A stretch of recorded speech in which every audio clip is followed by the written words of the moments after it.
పడిపోకుండా పోరాడటం కాదు. ఎన్నిసార్లు పడిపోయినా పడ్డ ప్రతిసారి పైకి లేచి పోరాడటమే అసలైన బలం. ఆశ ఉన్నంత వరకు కాదు, అర్థం దొరికేంత వరకు పోరాడటమే అసలైన బలం. అర్థం కాని అంధకారంలో కూడా ఆగకుండా ముందడుగేయడమే అసలైన బలం. ఆస్తితో కాదు, ఆత్మవిశ్వాసంతో పోరాడేవాడే అసలైన బలవంతుడు. దుఃఖం దరిద్రం ఏకమై వచ్చినా తలవంచక తలరాతను మార్చడం కోసం పోరాడడమే ధైర్యవంతుల లక్షణం.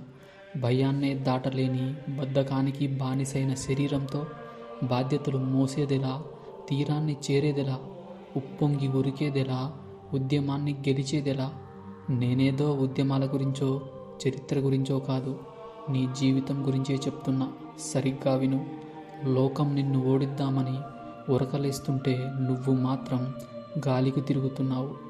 ఉపవాసంతో ఉన్న సింహంలా పరిగెడుతుంది ఈ ప్రపంచం.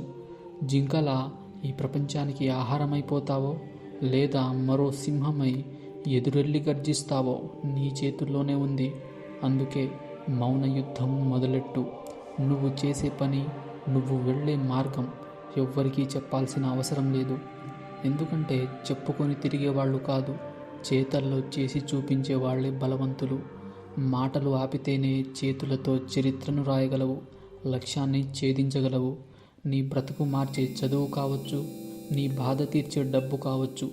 దేనికోసం పోరాడుతున్నావో నాకు తెలీదు, కానీ నువ్వు పెన్ను పడితే శత్రువు పునాదులు కదలాలి. నువ్వు కష్టపడితే ఆ కష్టమే నిన్ను చూసి కన్నీరు పెట్టాలి. కానీ ఆ కష్టమనే శత్రువును ఎన్నడూ నిందించకు. ఎందుకంటే కొన్నిసార్లు స్నేహితుడు చేయలేని పని శత్రువు చేస్తాడు. నిన్ను అవమానించి నీలో శక్తిని సానబెట్టేది శత్రువే. నీ లక్ష్యానికి అడ్డుపడి నీలో బలాన్ని వెలికి తీసేది శత్రువే. అందుకే నీ ఓటమిని శత్రువులపై నెట్టేసి ఓటమిని సమర్థించడం కాదు, నీ ఓటమికి నీ బలహీనతలే కారణం. నువ్వు వృధా చేసిన సమయమే కారణం. రేపటి నుంచి చేద్దాంలే, ఈ ఒక్కరోజును ఆస్వాదిద్దాం, ఆనందిద్దామంటూ ఆంబోతులా తిని అరిగేదాకా తిరిగిన నీ బద్ధకమే కారణం. కొంతమంది లక్ష్య సాధనలో కొండలు కరిగేలా, గుండెలు కదిలేలా కష్టపడి పోరాడిన విజయం మాత్రం ఊరి పొలిమేర దగ్గరే ఆగిపోతుంది. చేయాల్సిన యుద్ధమంతా చేసినా చివరికి చేజారిన ఆ విజయాల విలువ కడుపు కట్టుకొని కష్టపడ్డ వారికి, ప్రాణం లెక్క చేయకుండా పోరాడిన వారికే తెలుస్తుంది. కానీ కష్టపడకుండా, బరువు మోయకుండా మాటలతో కోటలు కట్టేస్తానంటే ఎలా?